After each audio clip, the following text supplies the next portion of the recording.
Tā mums šeit izskatās. Atradu savu pasaku mājiņu.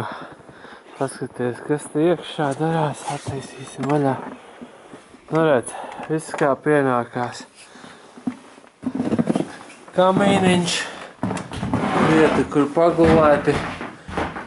Un atvērts 24/7, pilnīgi bez nekādām problēmām. Atbrauc ar moci un uzcep gaļu, lieku turpat. Un lieku malciņas, malkas šķūnītis. Un lieku tur tālumā sausā tolete. Tūlīt paskatīsimies, lieku viņa ir.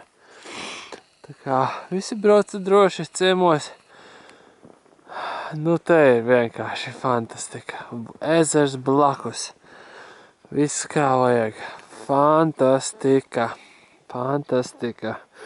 Nu, Somija mani apbur ar vien vairāk un vairāk. Šī vieta ir vienkārši maģiska.